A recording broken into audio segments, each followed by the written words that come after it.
15 gram only. So make it always demand and feed regularly. So of course the manpower need more, but we made it regularly every 15 days once. There is no, we can say, zero waste of the nutrients.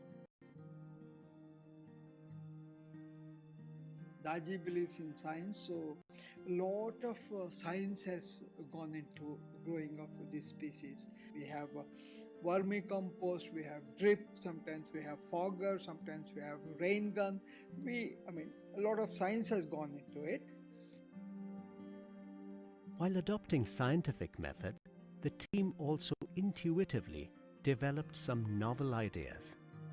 Intuition also happened as to how to create a conducive environment. So we grew something called Sesplania grandiflora, Agastya plant, Agati. It's like that Asterix comics, you drop a seed and out comes a tree, that fast. So we grew Agati plant in a dense formation.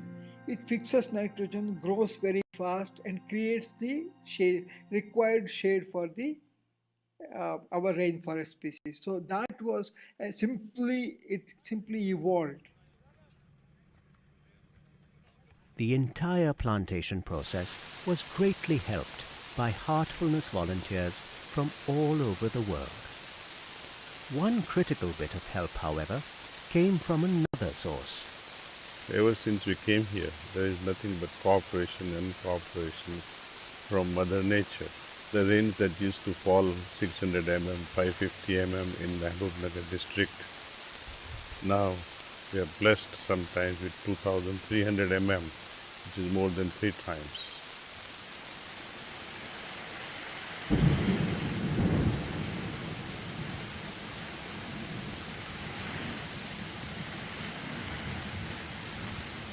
And I'm happy to tell you, a large number of rainforest species we are growing at Khana Shantivanam, and not one individual plants may have died, but not one species has died here.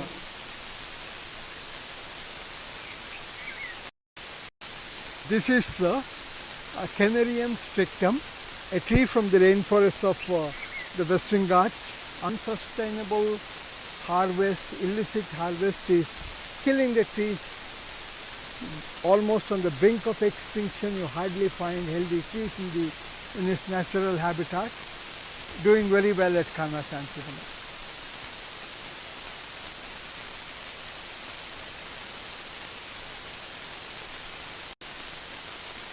This is one of the great plants from the Western Ghats of India, endemic to the Western Ghats. In English they call it wild jackfruit. And then again, illicit harvest of the tree for the timber is pushing it towards extinction, and red listed species doing splendidly well in Khana Shantivanam.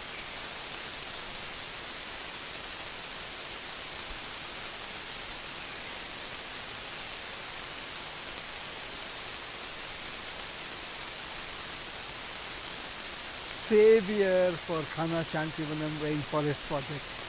This is Whitex trifolia from the Western Ghats of India. A very hardy plant.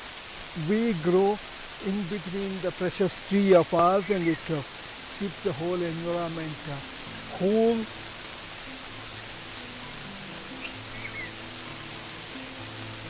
The endangered and endemic rainforest species are not only surviving, but are flourishing at Khana Shantivanam. Some of them are even fruiting. Quite a few of my colleagues who are botanists, and they are really amazed that we have these species here as well. I mean, they're like, are you serious? They're fruiting. Syzygium travancoricum, that's the Kerala jamun. It's fruiting here, it's grown tall, and only 25 of them in the forest are enumerated. So, I mean, it's just a crazy number, like 25 and then no more in the wild, you're going to lose them. And now what we are doing with the seeds is that we are propagating them and also giving it to 18 different centers across India, so that people across the country can plant them and raise them and conserve them. So the efforts are spreading everywhere. However, since seed propagation is slow and yields a small number of plants, the Heartfulness Tree Conservation Project has gone even further. We built a plant tissue culture laboratory, which is called Heartfulness Tree Conservation Center.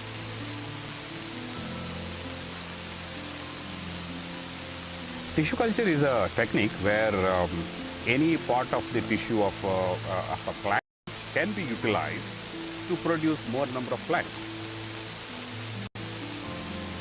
So if we use either a leaf or a small stem portion of it, and in about 6 to 8 months of time, we'll be able to produce at least about a lakh to lakh and a half plantlets from the same one shoot twig.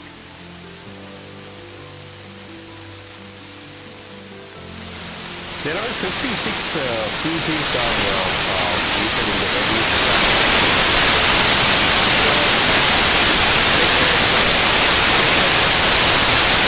Those 56 list. They're in tens of numbers currently available in its natural habitat.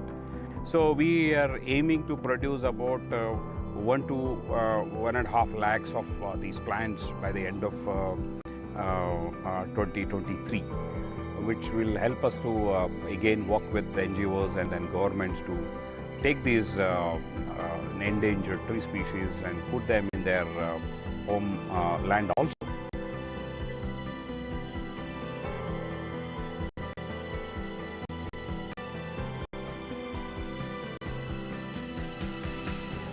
But it took me quite some time to realize why Daaji wanted a rainforest here. Rainforest means species rich, the most species rich terrestrial ecosystem. Whole lot of them are dying out. And when you create a rainforest, this becomes a Noah's Ark.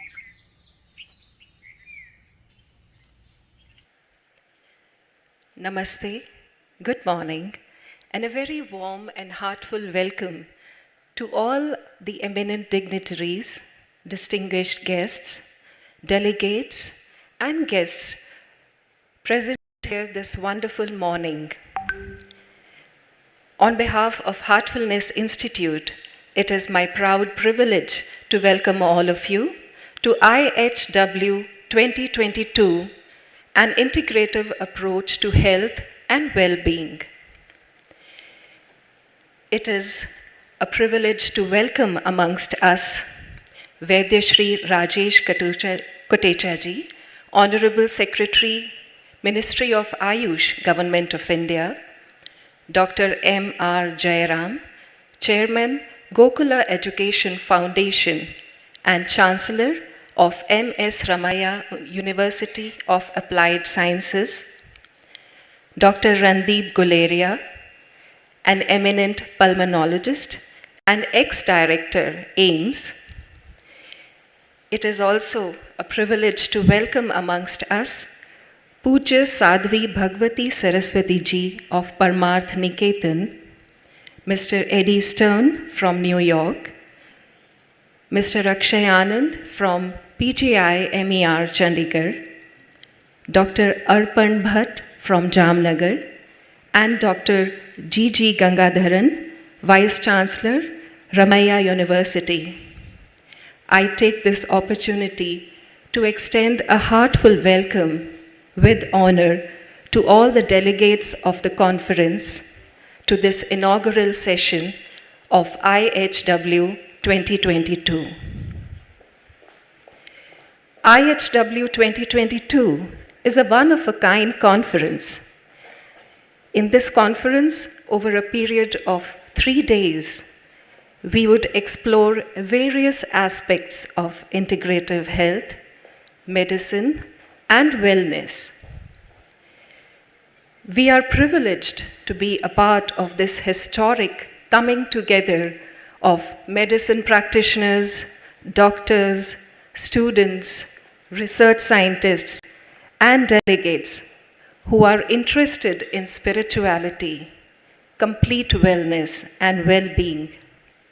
We have gathered here from different parts of the globe in this beautiful, serene environment of Kanha Shanti Vanam. It is a wonderful morning, a beautiful day.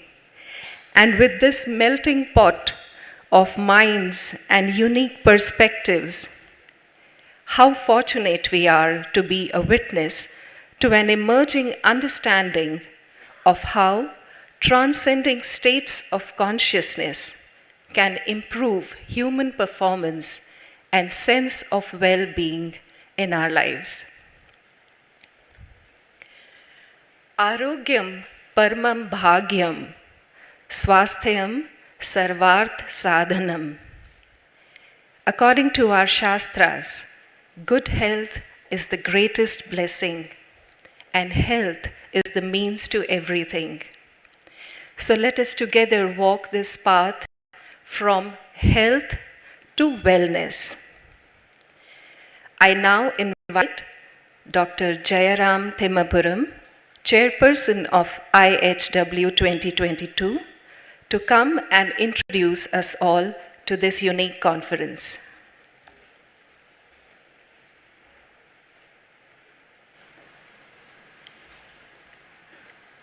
We are also fortunate to be present here this morning.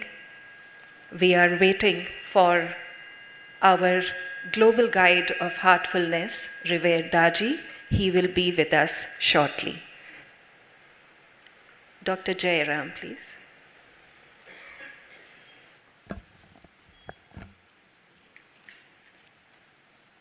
Good morning to all of you.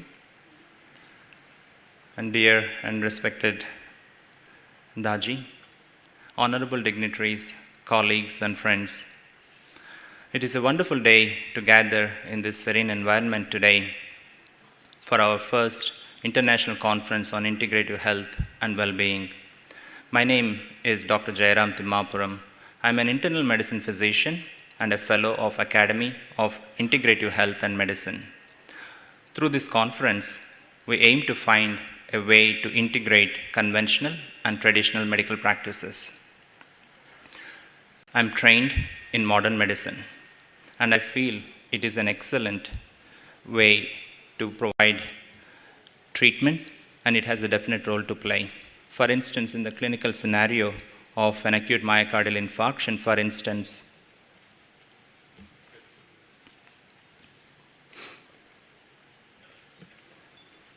we need to have an intervention that opens the blockage of the coronaries, and modern medicine does that par excellence.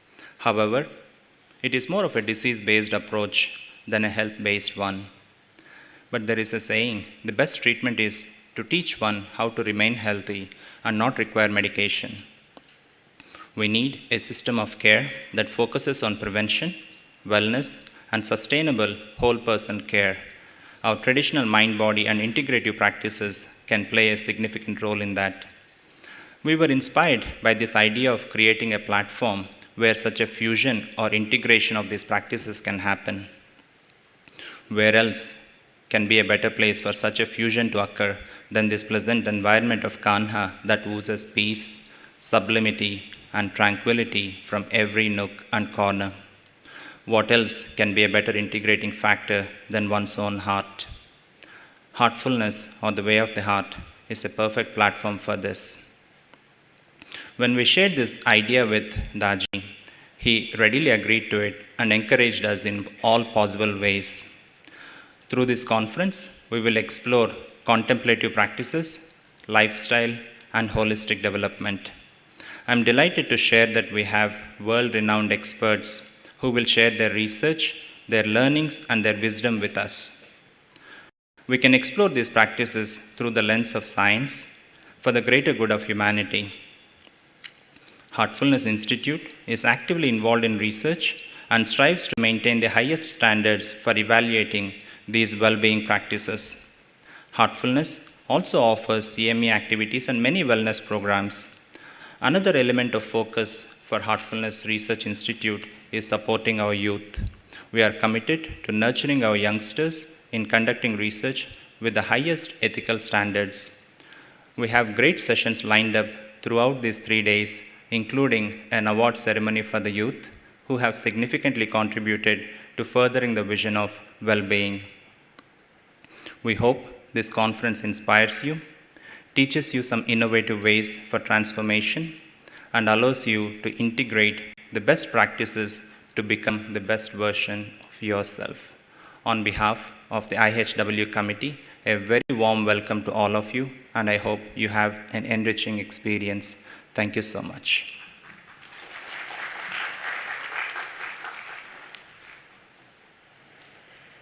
Thank you, Dr. J. With revered Daaji present amongst us, as chief host of IHW 2022, I take this privilege to invite onto the dais Vaidya Shri Rajesh Kotecha, Honorable Secretary, Ministry of Ayush, Government of India, Dr. M.R. Jayaram, Chairman, Gokula Education Foundation and Chancellor, M.S. Ramaiah, University of Applied Sciences, Dr. Randeep Guleria ji, eminent pulmonologist and ex-director, AIIMS, New Delhi. I now request Revered Daaji to kindly felicitate our eminent dignitaries.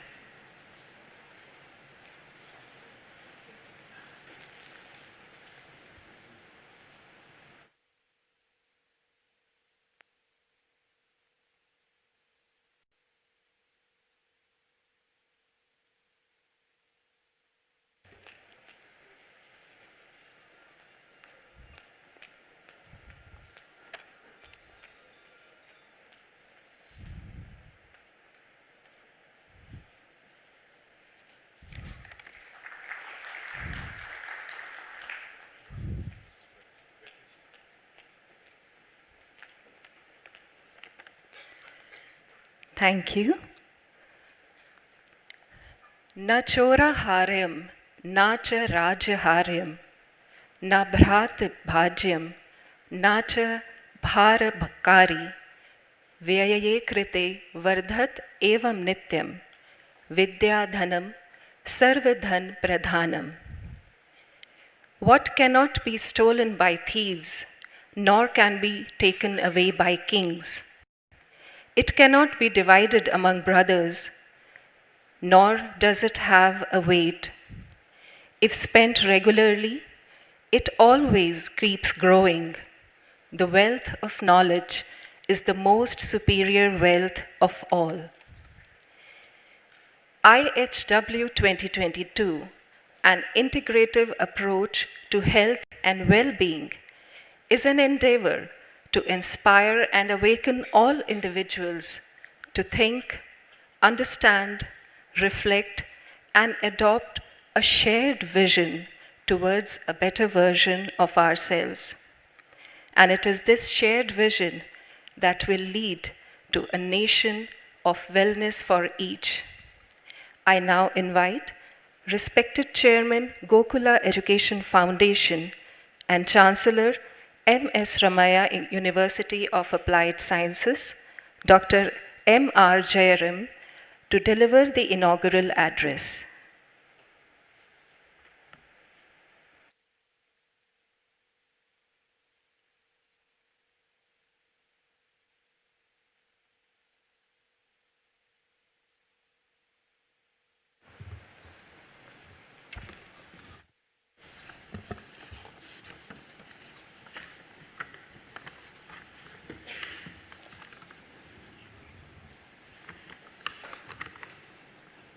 Shri గణనాథుని శారదా సత్కవలన్ సహజ యోగి మునులన్ సురులన్ దేవ బ్రాహ్మణ ధన్యుని సకలంతర్యామి హరినిచాల భజంతున్. Surrendering myself to the Sadguru Yogi Narayana Yatindra of Kaivara, my heartful pranams to Daaji ji, Rajesh ji, Mr. Andip Guleria ji, distinguished dignitaries, and my dear friends.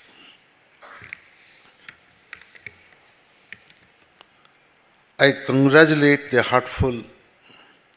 Heartfulness Institute for conducting an international conference of integrative health and well-being, which is the need of the hour, and the need to integrate modern and traditional sciences is only portrayed after the recent pandemic, and more scientists are interested in researching this, which is a welcome change. Heartfulness Institute, also known as Sri Rama Chandra Mission, also known as Daaji, is doing momentous work in raising the awareness and consciousness of the humanity through its work in the area of spirituality, health, well-being, education, environment, and other sectors. In today's time, when scientists and countries are in great stress, fear and insecurity, this is the need of the hour. The conference itself is organized in such a serene place called the Khana Shantivanam, which offers right environment for the deliberations of such as these. I learned that it is an barren land many years ago, and now it is transformed into an oasis of green and peace. I truly feel happy that we are meeting here. Coming to the theme of the conference, integrated health and well-being signifies the integration of the modern with traditional. And there are many eminent scientists and researchers here who will dwell about the technical aspects of the subject. I am inspired to, however, take a philosophical point of view in my speech today. Hope you will bear with me. Over the last 100 years, due to advance in medicine and other sectors, we are living longer, but we are happier. But are we happier today? Research studies indicate that the quality of life is not improving. We are more stressed, insecurity, and fear. Where is this fear and security coming from? And which is not only affecting the well-being of people, but also the life form and our planet too. It is critical to analyze what is happening to the current state of mind of humanity as we today. Even more fundamentally, how do we see man today, or rather, how does man perceive himself today? Is he a machine or a maker of machine? Engineer, so to say. Is he a machine? Then he will go on acting mechanically, destroying himself and his society and the planet. And we are witnessed everywhere. He is not responsible for his actions. But if he is an engineer, I am thinking that conscious being, then he becomes responsible for his actions. He becomes a master of the destiny and can create destiny that he wants to make.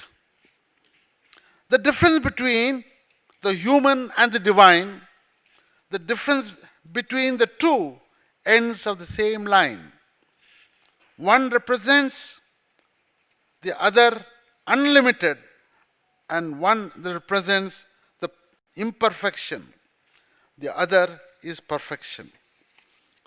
Modern man himself he's been confronted with ever increasing urgency by the need of some transformation of his very being.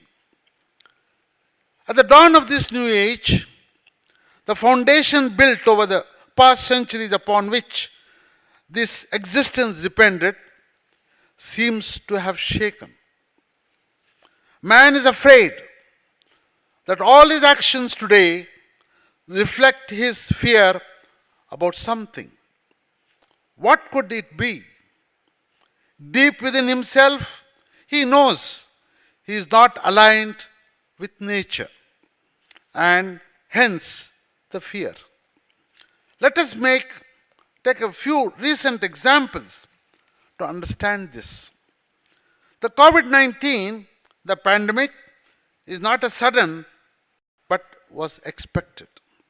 100 years ago, the Spanish flu had similar impact and killed millions of our lives in this world. And to tell you by statistics, in Bangalore, where I come from, 150,000 people died in that Spanish flu in Bangalore alone. What did we learn from that? That could have awakened us and prevented the future outbreaks. The World War I and II led the brothers of the same family of Europe, the white race, so to say, the entire world took this side to side them. We forgot too soon, and today we have the same situation again in what is happening in Russia. Thanks on Russia attacks on Ukraine, and the world is being now polarized. Scientists are warning about consequences of deforestation and global warming.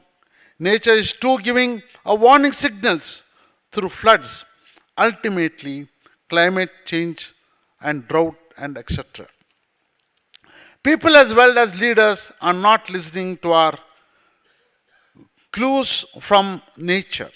The ego, greed, and desire of making man more self-centered today, and this explains the unrest of insecurity and fear that we are all a section of the same society. The most evolved of the being is becoming conscious that his planet, the earth, can no longer be disassociated from the rest of the world. For she is an integral part of our solar system among the many. And because they exist, the physical connection between himself and the galaxy. This expansion of awareness, of consciousness, of the mind is important today. The expansion allows the man to emphasize his own inner needs and the society and the world. To me, the expansion of mind is the central of integral health and well-being of individual and the society. In the change in the mindset, the consciousness that fuels man towards unhealthy actions and behavior, and we must start with the mind to change it. Recognizing the importance of address of mind first, our yogis have always given preference to strengthening the mind, the body together, and not just the body.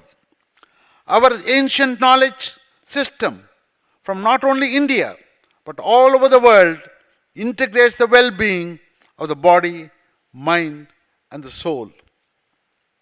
In today's time, the Heartfulness Institute is doing this, and I learned the institution is at the institution is present across 160 countries and renders the selfless service of teaching meditation and spirituality which without charging any fees. Though they are all volunteers, in addition, the social development activities such as the Heartfulness by forests, corporates, the university programs, promotion of research and meditation and consciousness, and these conferences that promote the integration and unity. And the need of the hour is, I once again congratulate the organizers. As I see the meaning of, as I look at what is the meaning of the heartfulness. When heart is full of love, then it becomes peace. When peace is there, it is in the same line with nature.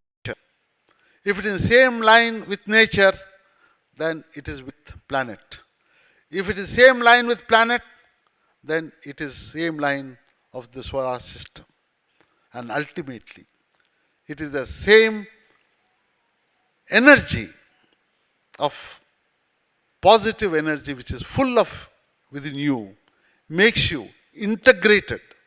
This is what I really feel, truly, and the true meaning of understanding of integration is bringing man and the galaxy together. Thank you very much.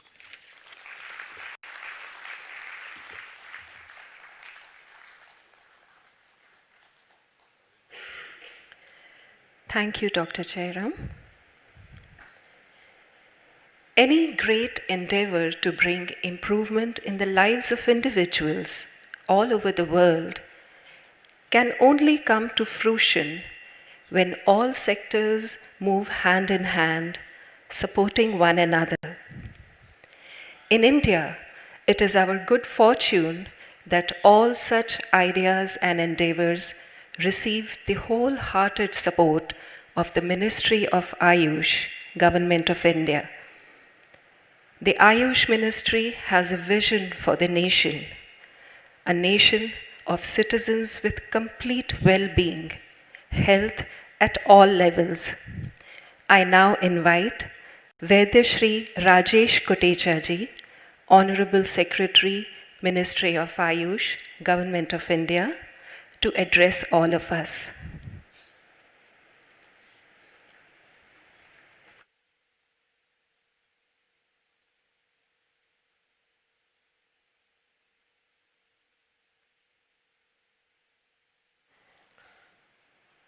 My pranams to Reverend Daaji, respected Dr. Guleria ji, Dr. Jairam ji, the dignitaries of the dais, and friends who arrived here from not only from India, from all over the globe. My pranam to Puji Mataji, Bhagwati ji, and also my dear friend Dr. Arpan Bhatt from Jamnagar and Dr. Gigi Gangadharan ji from Bengaluru.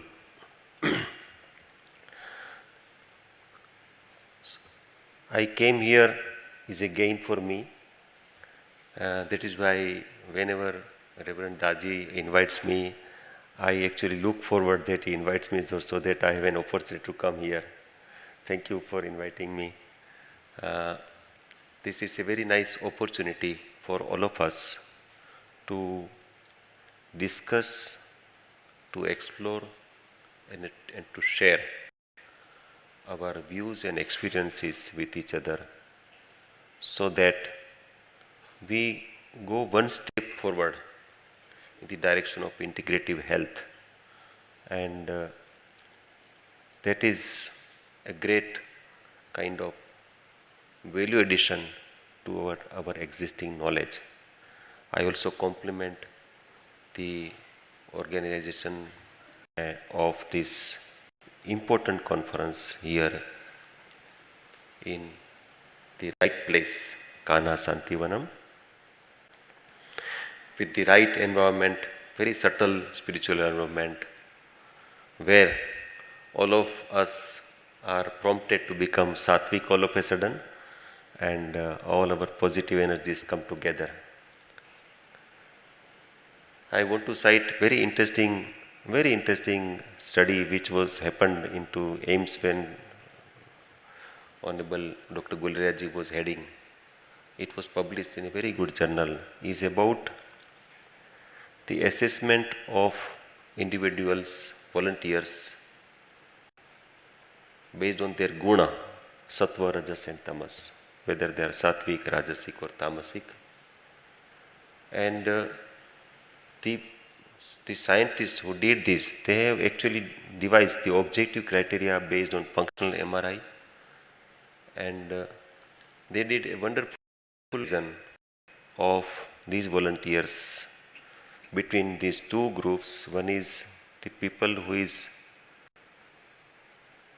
opting for yoga and meditation regularly, and the another group was opting for exercise, going to gym and doing good exercise, and outcome parameters were measured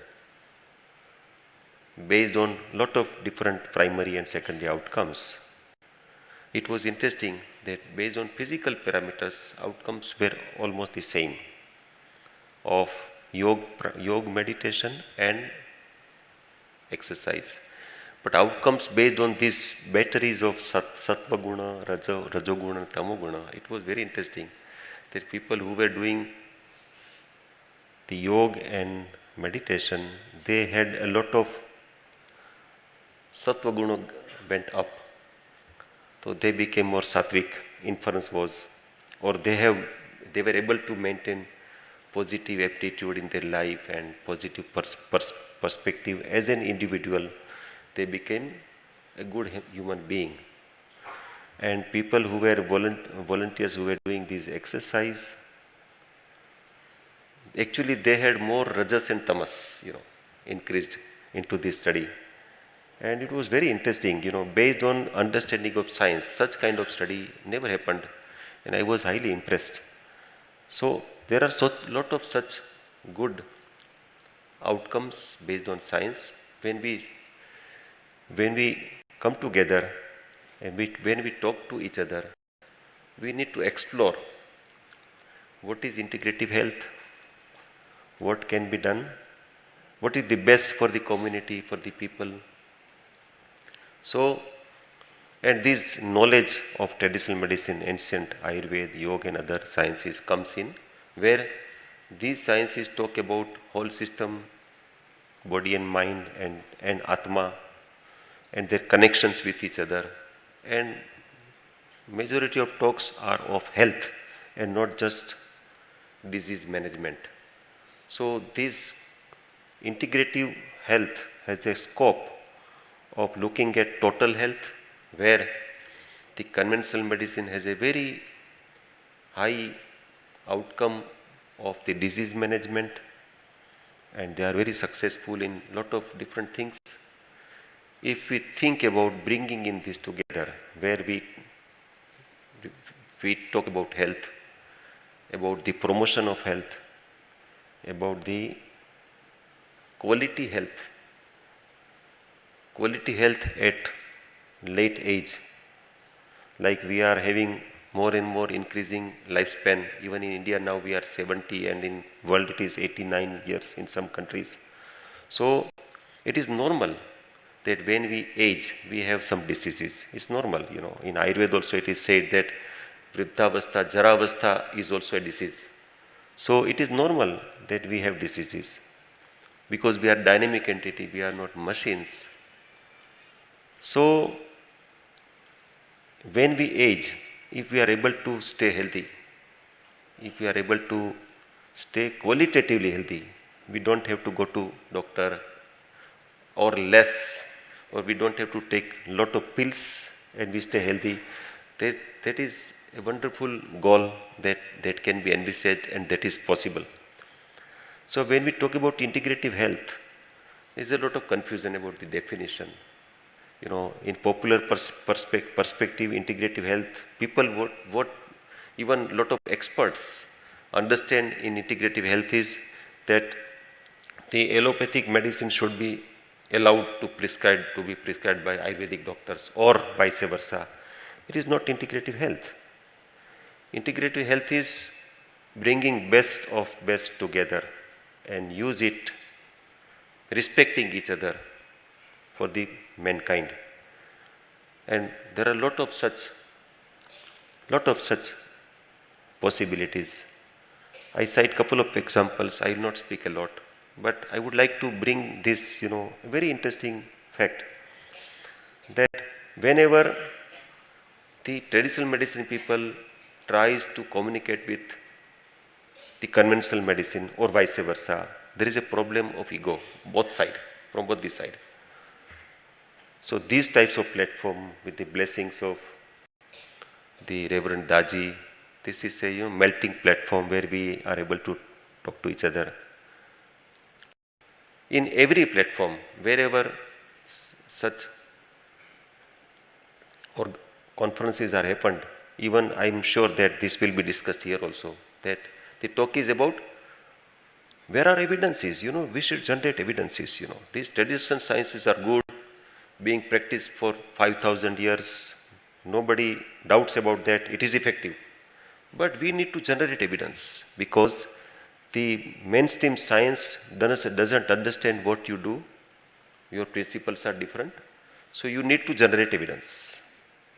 The problem statement is that these so-called experts, they do not want to see what is happening.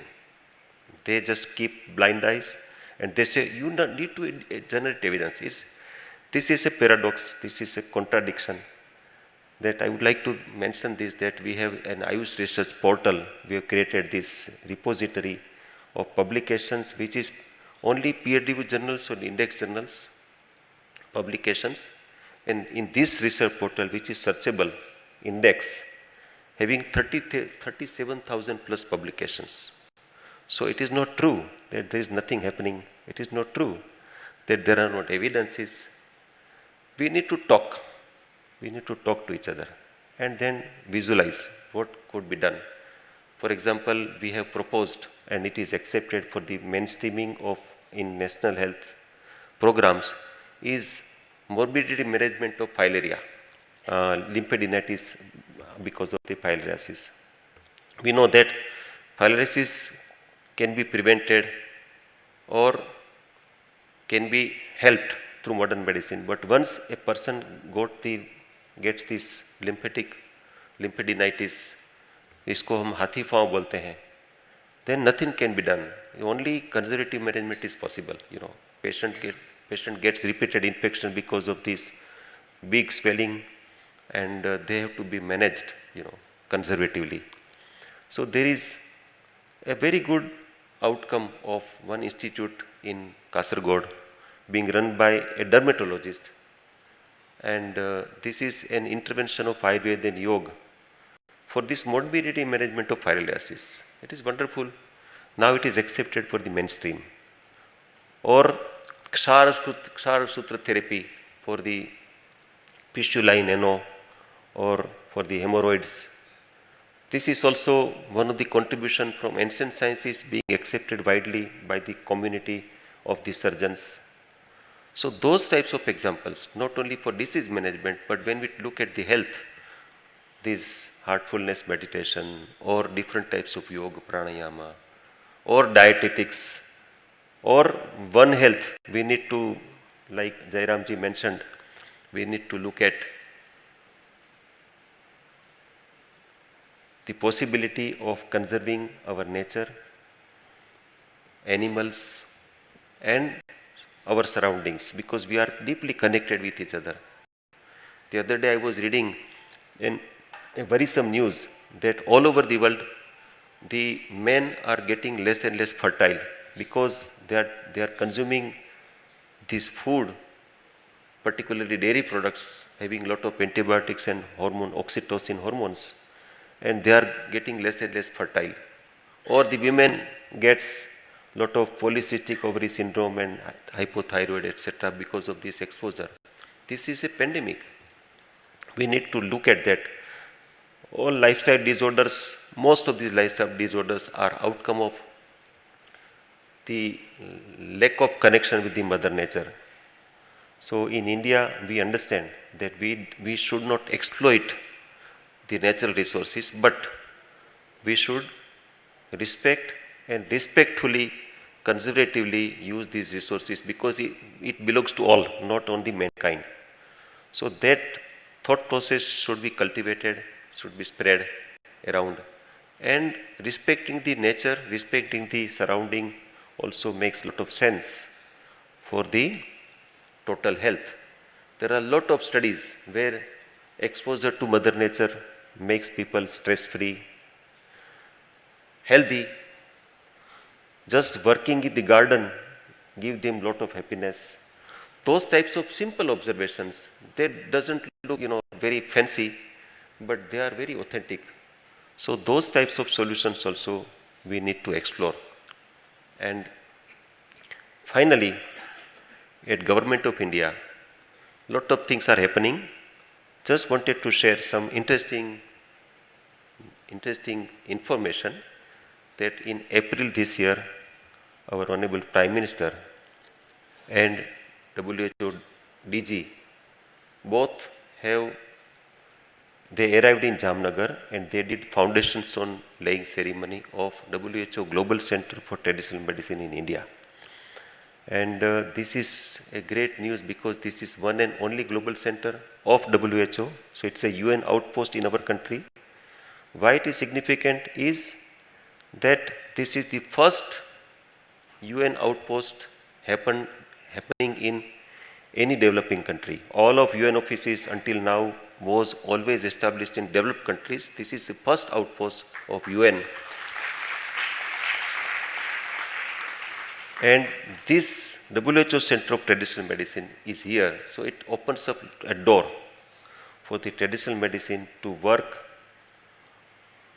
for the science to generate evidences, to work with the mainstream science and contribute. Another thing is that the Jamnagar Center, where WHO Global Center is being established, was upgraded in 2020 as an institute of national importance. And this is also something very important because in traditional medicine sector, none of the institute in India had this status. This is a status like AIIMS and IIM and IITs. It was given to the Jamnagar Center. This is also one of the important happening. There are so many other things, but I would like to mention last week, Honorable Prime Minister came to World Ayurveda Conference in valedictory function. He spoke a lot of different things. One important message, what he conveyed, is that we are in a process of creating a National Ayush Research Consortium. And this consortium is, how it is visualized is because the problem with the traditional medicine is that we all understand the therapeutic intervention or medicine based on theory of cause and effect. So we know that if we do this, this will happen. But how this happens? It needs mechanistic studies. Mechanistic studies are the domain of basic science people, either chemistry or biology or physics. And a lot of basic science, world-class institutions are in India. So this consortium is envisaged because of generating mechanistic understanding of these therapeutics on a very large scale. And that is happening. So all these IISC, CSR labs, DBT labs, DST labs, they are coming together. And we are happy that we wanted to convey this message to these labs that this is owned by you. This should be done by you. We cannot do it. We are practitioners. And there's a large kind of convergence is happening. Yesterday only I had a detailed meeting with DG ICMR. The new DG just came in, Dr. Rajiv Bahal. He worked in WHO for 17 years. And we have decided yesterday only that we will create Ayush ICMR centers for research in all AIMS. So it will happen in next few months. So those kind of things are happening, very vibrant. Lot of other things, but I just wanted to be crisp. So, but I think these news are very much interesting. So that is what I wanted to share. And I again thank Reverend Daaji and the organizers for inviting me. It's a great learning opportunity for me, and my pranams to all.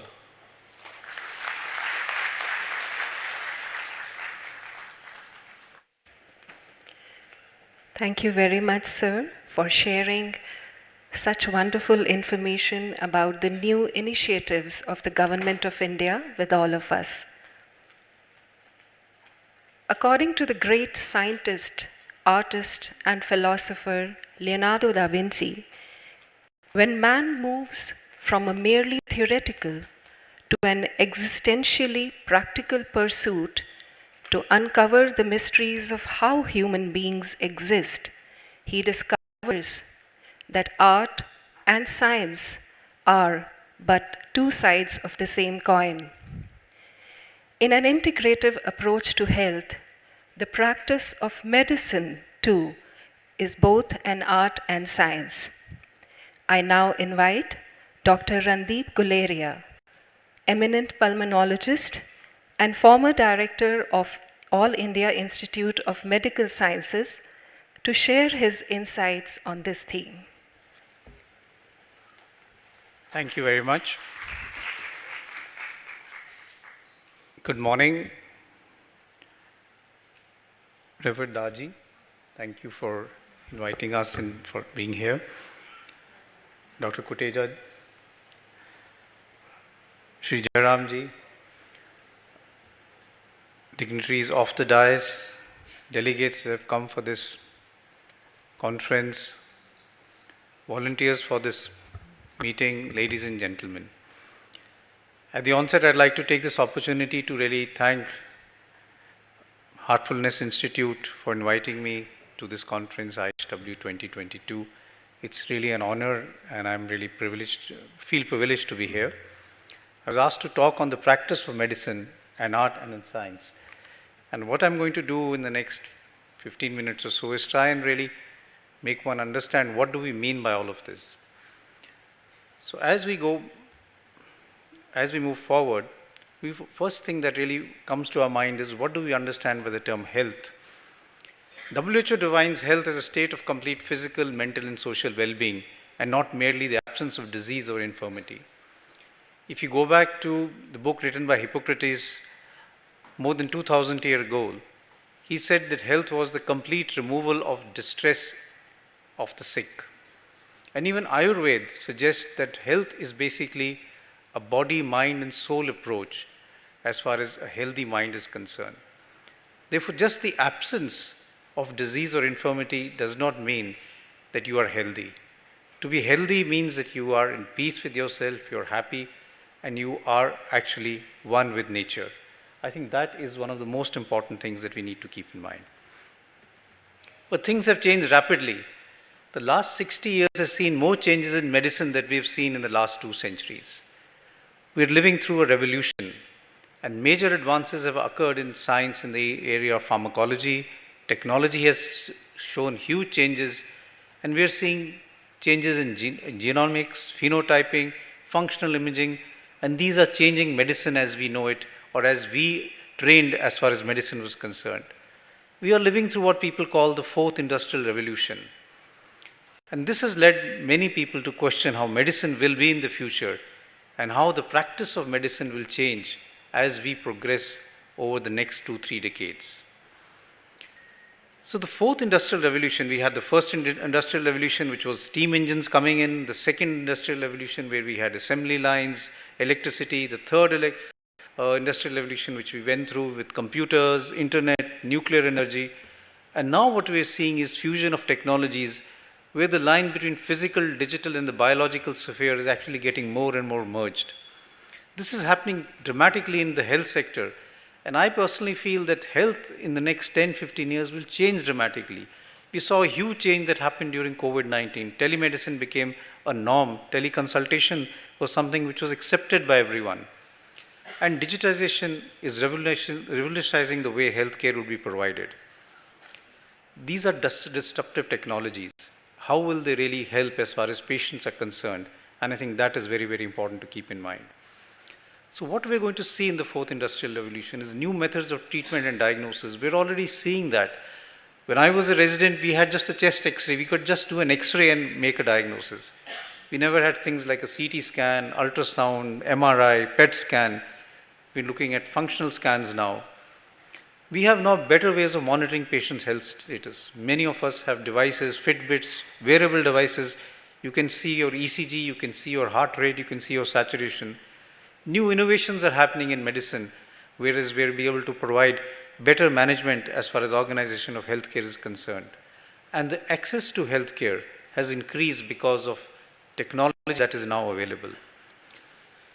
So we are seeing things like artificial intelligence. We already have artificial intelligence even in our country. There is a huge program by the Ministry of Health where artificial intelligence is coming in various platforms, so that even a doctor sitting in rural India can take a picture of a chest X-ray or an X-ray of a bone, send it to our AI platform, and it will tell you whether this is normal, abnormal, whether there is a fracture or not.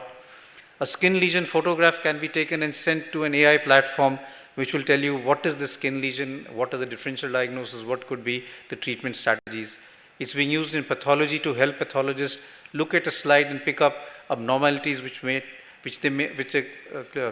pathologists may miss. We have the Internet of Things, which is basically looking at wearable devices and non-wearable devices to help monitor. We do that for air pollution. We're doing projects where we're asking children, asthmatic children, to wear devices and be able to see how air pollution is affecting their asthma as they go to school and they come home. And then we have augmented reality, where patient may actually be in the hospital, but because of the augmented reality actually feel that he's at home, and that may help in better healing. Genome editing is changing how we're looking at many diseases. Robotics, 3D printing, and big data analysis is also there. So medicine is changing rapidly, and this is something which has led people to really ask, is there still an art in this medicine, or is it getting overtaken by the science of medicine? My own opinion is that the role of doctor hasn't changed over time, whether it be an Ayurvedic doctor, whether it be an allopathic doctor. And even if we accept all the advances in science and the fourth industrial revolution, a doctor will always have that main role to play.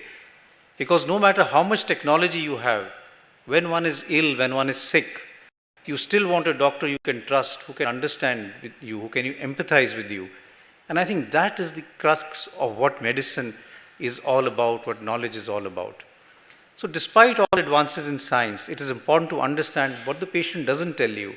When you listen to a patient, you have to really be able to understand that there are some things which the patient is trying to convey, but he is scared to tell you. Understand the patient's expression. These are insights that technology will never be able to offer. And I'll give you this quick example of a girl that I saw many, many years ago. She was from Ajmer, she had a classical history of asthma since 2007 and was on bronchodilators, inhalers, but she was not getting all right. And she was referred to try newer treatments. We have now newer treatments for asthma known as biologicals. These are monoclonal antibodies, anti-IgE therapy, anti-IG4 and IG13 therapy, and anti-IG5 therapy. So she was referred here. She had eosinophils, which are high, 14%, and in the OPD, the resident worked her up, and she came to me for a second opinion, and this person has come, should we consider starting her a new treatment? These are expensive treatments, and therefore we need to be really sure that these patients need to be started on. This young girl sat quietly during the entire presentation, seemed agitated, unhappy, while the resident gave the history, and her father nodded away. He kept telling me that her eosinophil count has always been in double digits. And I asked her if she was all right and if she had anything to add. And she looked at me and said that her problems had always been ignored. She had had a rash a few years ago, which was diagnosed to be a drug rash. She felt weakness and decreased sensation of her foot, which no one really looked at.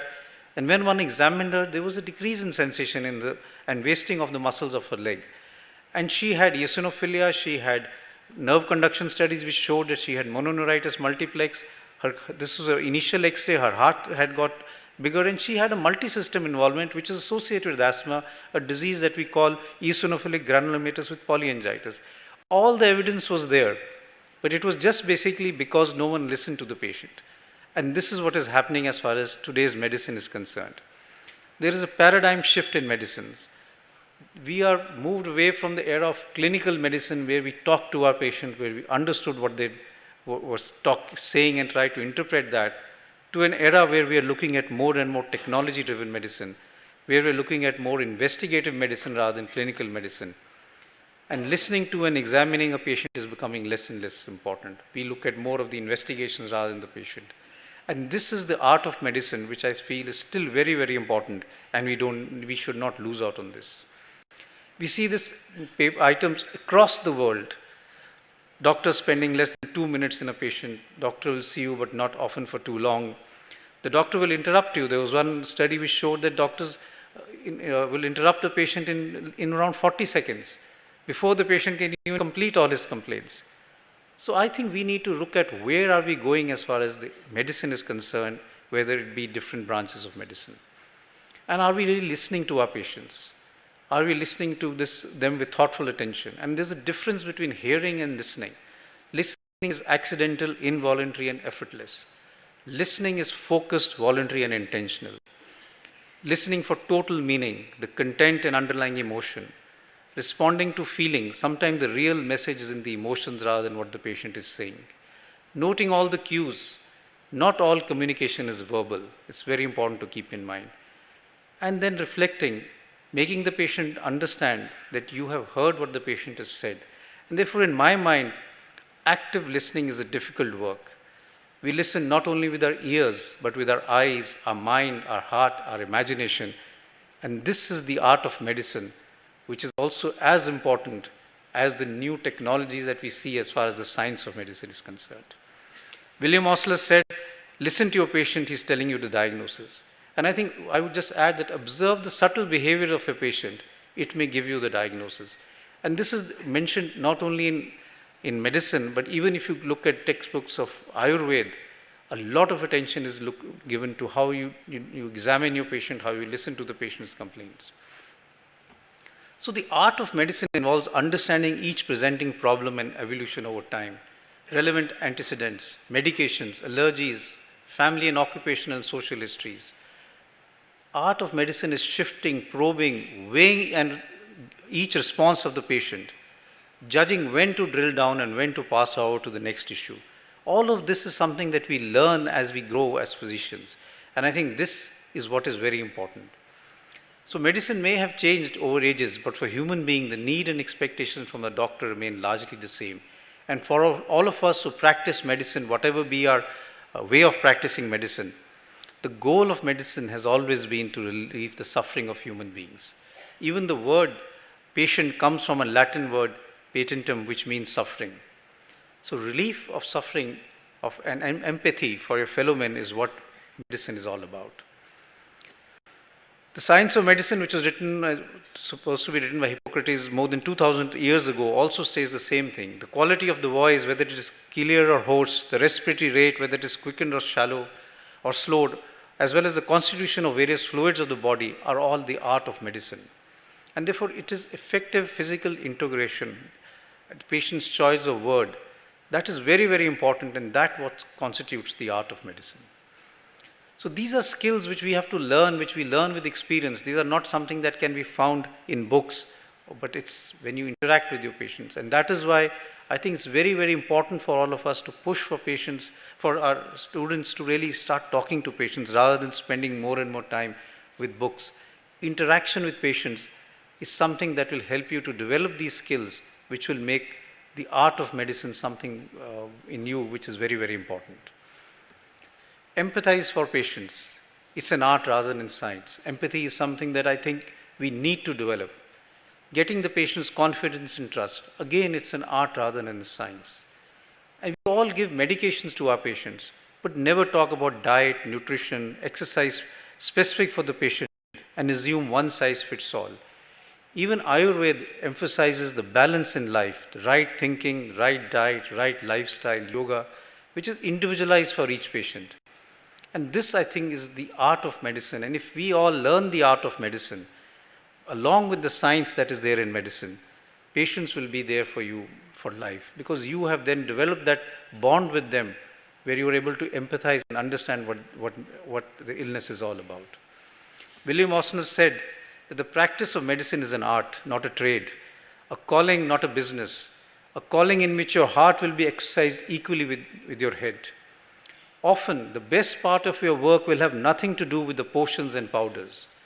So I think it's very important to remember, the best part of your treatment of your patient may have nothing to do with the drugs that you give or the injections that you give. It's the warm word and the empathy that you have with your patient that will really help. Many patients say that I got much better just by talking to my doctor rather than the medicines that he gave me. And I think this is something which we need to keep in mind today even more, because like I showed in the beginning, the science of medicine is moving at a very rapid pace, and sometimes the art gets left behind. More than 2000 years after Hippocrates, there still remains as much art in medicine as there is science, and I think that is something that we need to keep in mind. And it's mentioned that if it were not for the great variability among individuals, medicine might as well be a science, not an art. And this is something which is echoed even in a recent paper today, published a few years ago in the journal that we read a lot, the American Journal of Respiratory and Critical Care Medicine by Martin Tobin, who's an authority on critical care, on generalization and singularity. And he says focusing on a single individual as opposed to gazing upon a large number of persons produces a radical change in perspective. Two human beings are never precisely alike, even twins originating from the same ovum. Similarly, disease states are never identical, even if they're caused by the same agent. We saw that in COVID. You had people who got COVID were asymptomatic. Some had mild illness.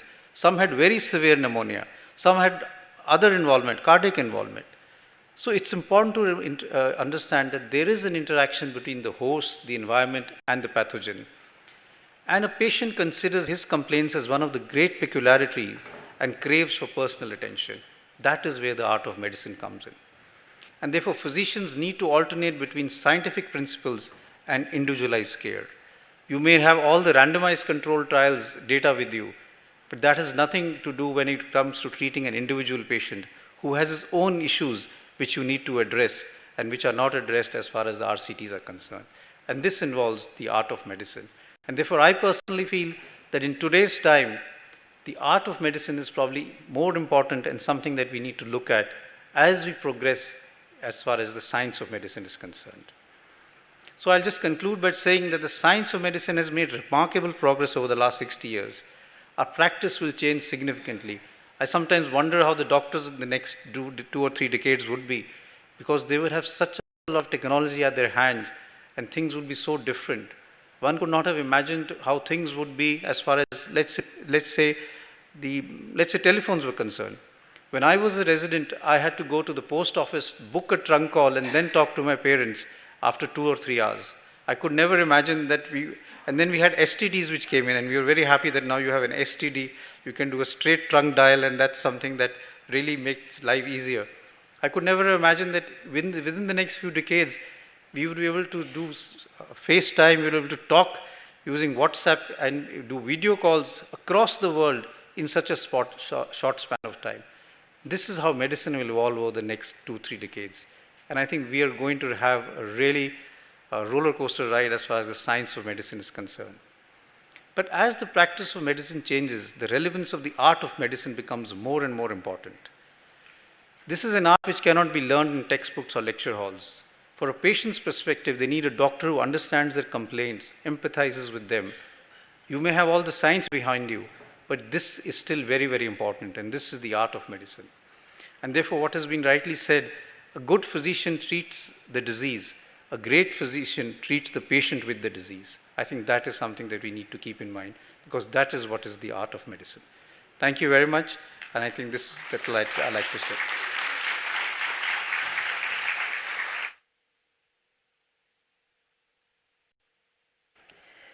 Thank you very much, sir. Your insights have definitely opened up a new perspective for all of us. Revered Daaji, Global Guide Heartfulness, believes that there is a growing osmosis of science and spirituality all over the globe. In his pioneering research in well-being and his guidance to all individuals, he has brought together scientists, researchers, professionals, individuals from all over the globe, all walks of life. He inspires each and every human being to adopt a scientific approach to spirituality, integrating all levels of existence within oneself. I now invite Revered Daaji to deliver the keynote address and guide us through an experiential session.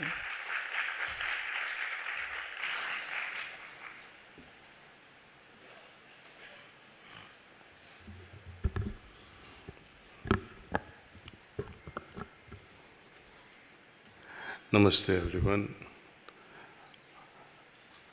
My special thanks to Dr. Kotecha, Sri Jairamji and Dr. Guleria and Sadhviji who has come here specially for the occasion, and all participants, my heartfelt pranams. All these three speakers have enlightened us in a magnificent way. But I have to share with you some of the ideas on Ayurveda. Allopathic I have studied, my father was Ayurvedic doctor, but he pushed me to study pharmacy, allopathic drugs. Part of it was also studying medicinal plants of India and many other countries under the topic called pharmacognosy. That was very interesting for me. There we learned something about herbs, medicines, and we were told when to harvest, what to harvest. For example, the drug called digoxin, used for the heart. When you harvest the Digitalis purpurea plant in the morning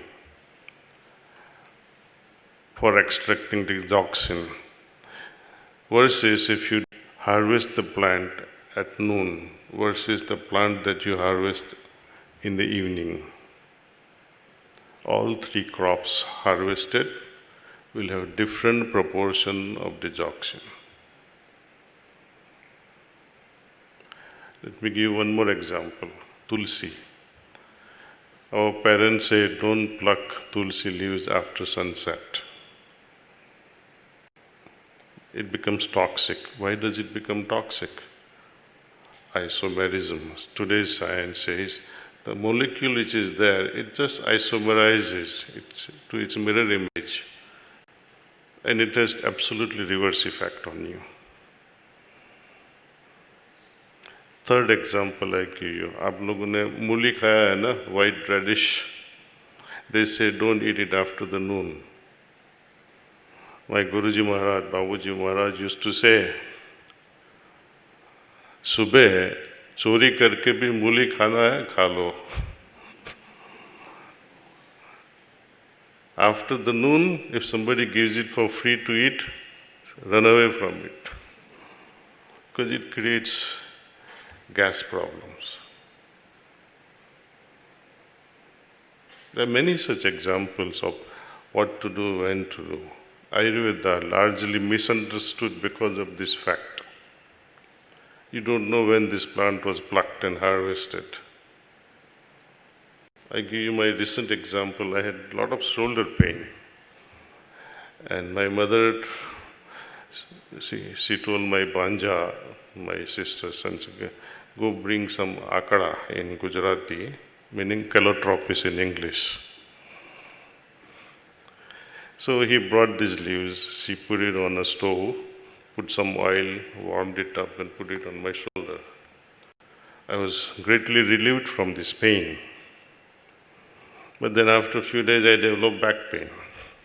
So I thought, let me get some more calotropis. So I sent someone, Joy, Jakeleo. We have a lot of calotropis in this ashram. He brought it. It didn't work. Then many months later, I found out that there are male plants and there are female plants. Only female plants works. Male plant doesn't work. So this is the tragedy and the beauty of Ayurveda. When to and how to. These are missing. A lot of research is needed to be done. Apart from all this, I'm so moved by Dr. Galeria's presence. Many of you may not be familiar.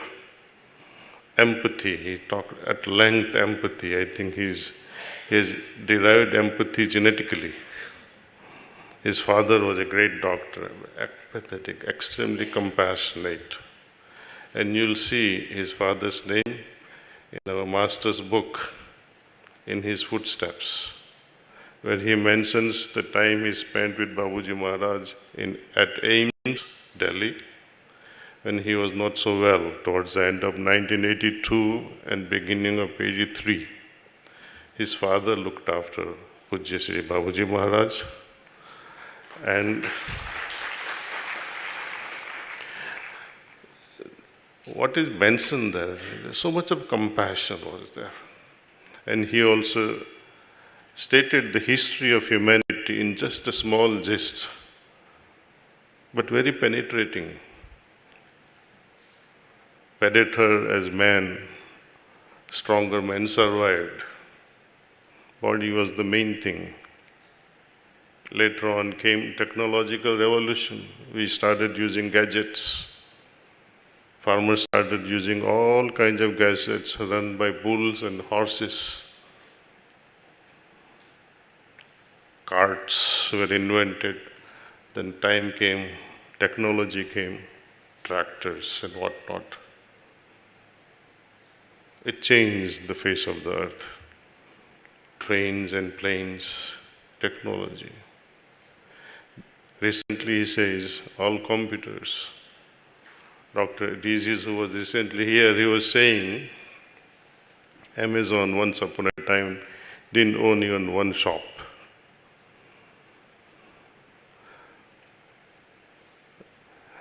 Then there is a hotel chain. What's the name of it? Huh? Oyo, they don't own even a single room. Uber doesn't own even one car. When you can see the revolution, it's the brain. There are billions of dollars worth. How brain can create things. And as the trajectory goes, as per Dr. Goleri, as insights from the year 2000, heal, health, they are connected. The word healing and the health, they are connected. Healing not just the body, healing emotions that scars our hearts is more important. You can remove the scars from your skin, but the scars in the heart are very difficult to remove. We all know in Sahaj Marg, because cleaning and healing of our sanskars, of our conditioning, is very difficult. How to remove this misunderstanding? What is the root behind the misunderstanding the others, or understanding the others correctly precedes with right thinking? And what precedes before right thinking is your right attitude. Do you really want to understand the other person? Listen carefully. That's where the heart comes into picture. The next revolution is all about whoever uses the heart will survive. Rest will go. That is the nature's dictum. Nature works in a very different way. the subtlest, the finest survives. The strongest at a physical level, and at that level, there is no way you will be able to survive in the future if you don't use the heart.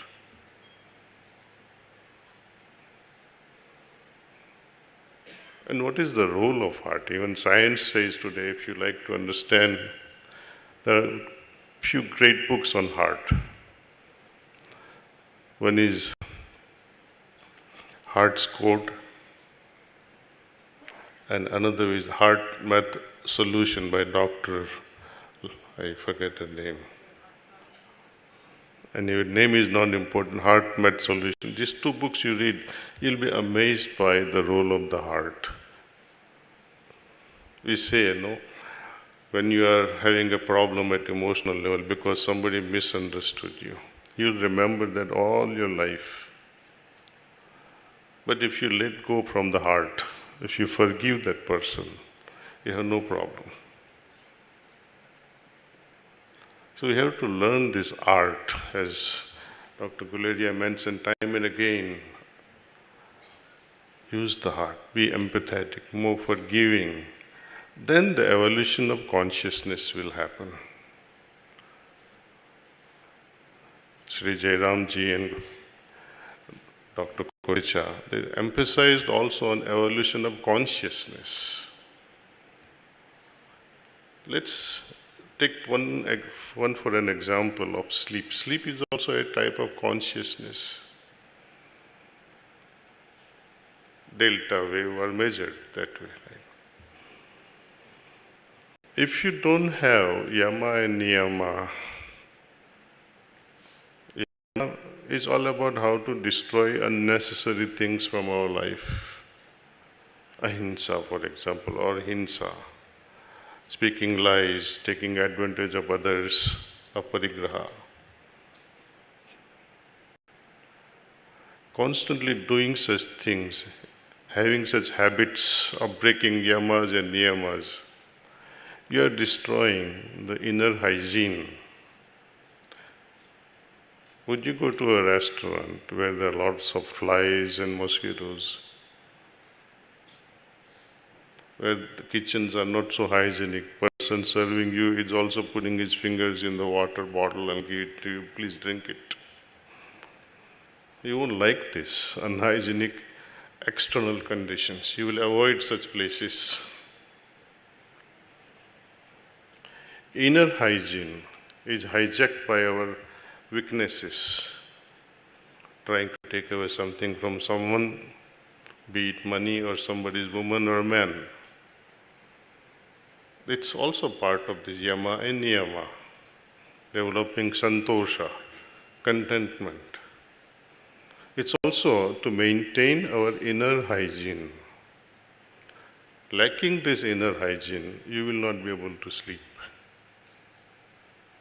Lacking this inner hygiene, you cannot enter the state of samadhi. Lacking this inner hygiene, you cannot have viveka buddhi or discriminating faculty. And if you don't have discriminating faculty, you cannot differentiate what is wrong, what is right, what is cause, what is effect, what is good for me, what is bad for me. All these things you will not be able to discriminate without this inner hygiene. How to make my heart and my mind conscientious heart and mind? It's only through meditation. You close your eyes and reflect. Start with reflection. Meditating on godly entity is too far for a lot of people. But begin with this. Try to center yourself. Sanskrit has a beautiful word, swasthya, which we are talking about, health. It's not mere health. Swasthya, one who is settled within oneself. So sthayite apne swa mein, in the higher self, in the soul, in the center of one's being. Such individuals, despite of headache, despite of fever, they remain sthayi in their self, settled within themselves. They are not irritated, dejected just because they have some inconvenience of fever and headache. They are settled within. You can have tornadoes, hurricanes all around you, but you remain in the center, you are safe. Our attention on periphery, too much attention on body. We're talking of bodily health, but you pay too much attention to your bodily health, you're sure to become sick. Obsession with your health, you get too much carried away and you are somehow attracting what you don't like. People obsessed with their health problems in life, you will always find this. They are attracting diseases. Earlier, AIMS research on sattvic, rajasic and tamasic tamogunas. I would like to go through the research paper because these trigunas are fascinating subjects. Just as you have these three, proton, electron, and neutron, and how it constitutes the entire universe. Same thing, this Sat, Rajas and Tamas, it's a spectrum in which the consciousness plays out. If you are on one side, then the consciousness will be filtered accordingly. Tamas.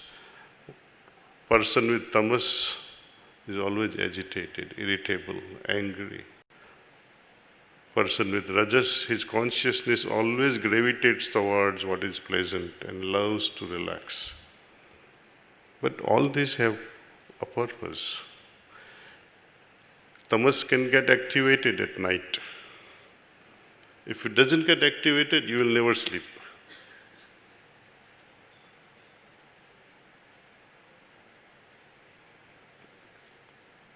So there has to be some balance of it at the time required.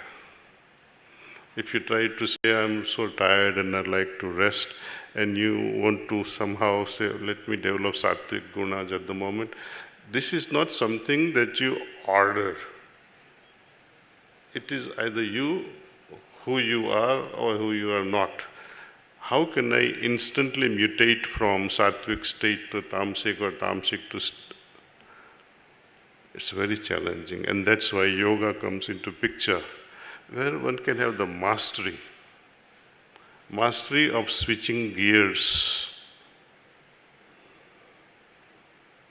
And this is nothing to do with yama niyama, switching gears. It has nothing to do with asanas, it has nothing to do with pranayama. But switching gears is all about shifting from one level of consciousness to another level of consciousness. And that can happen only when you have a total control over your heart and the mind. And heartfulness is going something beyond the mind. As long as one remains within the realms of mind, you are bogged down by knowledge and logic. Knowledge is good, but it's not enough. Knowledge of God, for example. God is there. This is knowledge, superficial knowledge. Who told you so? My mother told me so. My father told me so. My sastras speak about that. Oh, God is there. But when you do experience through spirituality, then it's a different matter altogether. I experience. But having experienced God once in a while, is it enough? It's like you went to a very rich friend and you enjoyed hospitality for 3 months. You had the experience of what richness can offer. But it will be worthwhile if I can become rich myself. So we move from knowledge to higher level of experiencing, and then to becoming. But becoming is also a problem according to Yoga Shastras. Then we venture into state of being. This being also too much of a burden, you move into a state of non-being. Well, this is the journey of total health. Even a bliss can become a burden. We are talking of easing ourselves from disease. Maybe you might become blissful, joyful, laughing. That itself is also a kind of a disease according to yoga. Must transcend all this. People have misunderstood two words, dhyana and meditation. Meditation, according to Oxford Dictionary, is to focus your mind on one object. God is not an object. Dhyana is all about God. You have to transcend your mind. Let mind be left behind. Though mind has a very special role to play. Mind is not our enemy. It can be our best friend. But having the burden of bliss, you can't carry it.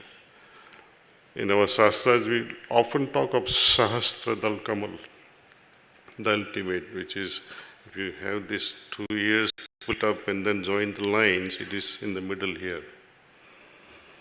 Location, knowing the location is not going to help you. One has to experience. And that is not the ultimate, because that's where one feels ultimate Anandam, Sat Chit Anand. When the Chit becomes Sat, truthful, true Anand begins. But then this Anandam, as I was telling you, becomes too heavy for the system, for the spiritual system. Dhyana, again, when you understand, is going beyond not only the mind, but also the bliss. You are actually renunciating bliss. It's easy to renunciate what you don't like. Renunciating the stations of Sahasradal Kamal and going beyond is a different matter altogether. Heartfulness offers such a journey from the heart chakra to Atma chakra to Agni, Jal, Vayu. Then we go beyond Agya chakra, and many chakras are there beyond all this. And in an experiential way, something that you can experience. How would you measure the consciousness of a person who is in a turiya state? Right? Turiya state is something like when you are in the sleep but fully aware. Scientific measures are there, EEG, and when you see the delta wave, you can conclude is in deep sleep state. But how would you know that this person is aware? You'll have to ask question to that person. And then, when we talk of the fifth level of consciousness, we talk Turiyatit, where such a state of deep sleep state with awareness remains even with open eyes. Turiya is a state where you attain delta state with closed eyes. Deep sleep, you have to close your eyes anyway, and you're not aware of it at all. Science, I hope, I wish, I pray that one day it will be able to see these frontiers also instrumentally. Deep in my heart, I do feel that it cannot be measured, but let's see how science turns out to be.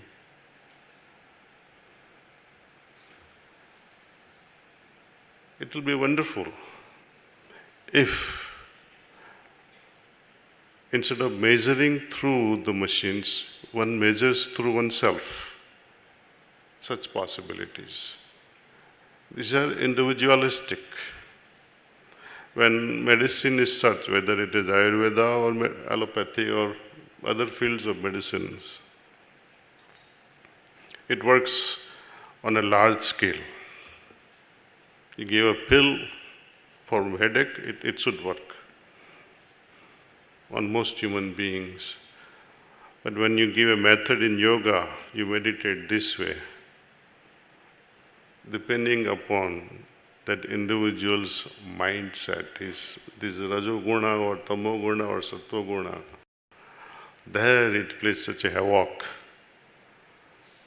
It changes from person to person.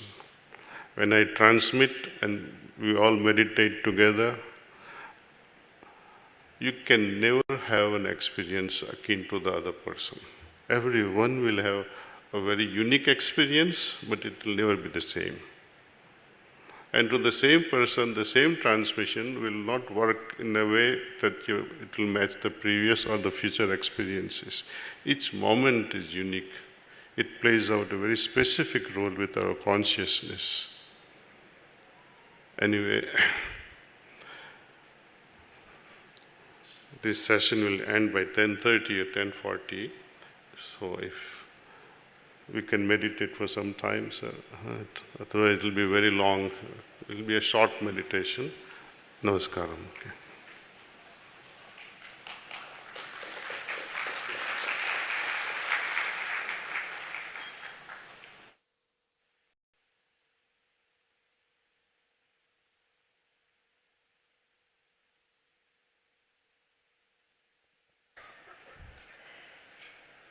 Ladies and gentlemen, you are requested to please turn off your mobile phones during meditation.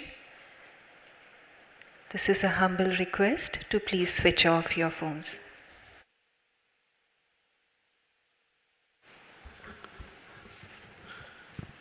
Very dear participants, over the next 3 days, we will be introduced to the practices of heartfulness. This morning, we shall focus on heartfulness relaxation and meditation. Heartfulness relaxation is essentially a preparatory practice for meditation.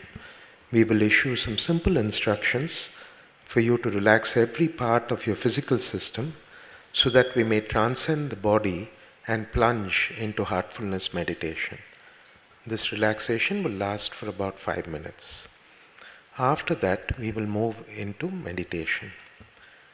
When we say please start meditation, please make a gentle suggestion that there is a source of light or divine light in the heart already present, drawing your attention inwards.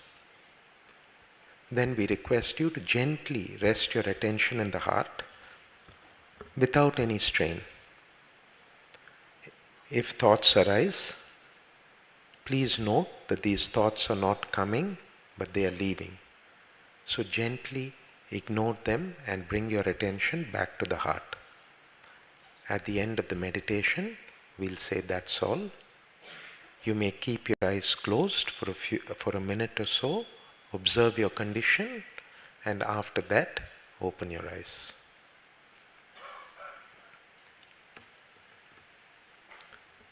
So we will start with the relaxation. Please gently close your eyes and make your breath normal.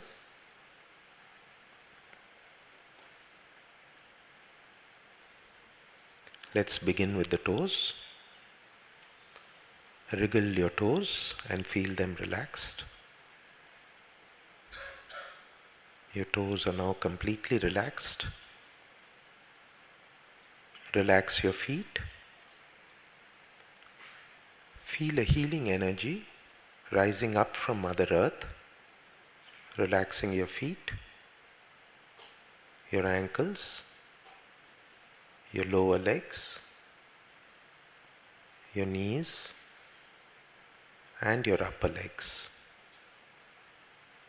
Your entire legs are now completely relaxed. Please relax your hips and your abdomen. Your hips and abdomen are now completely relaxed.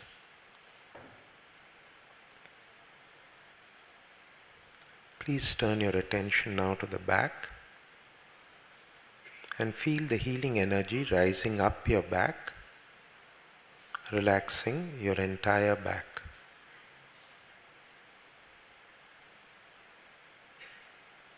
Your back is now completely relaxed.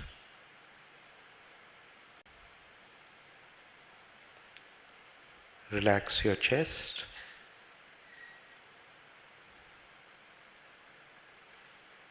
And gently turn your attention to your shoulders.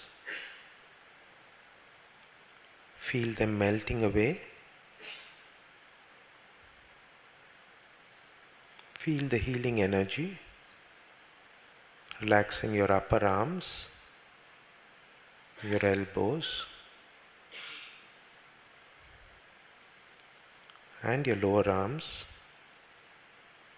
right through to the fingertips. Your entire arms are now completely relaxed.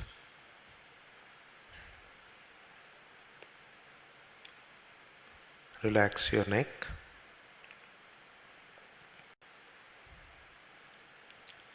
Relax every muscle in your face, your cheeks, your earlobes, your forehead, and the top and back of your head.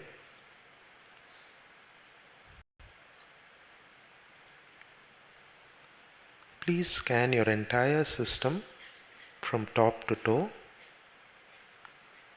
and feel yourself completely relaxed.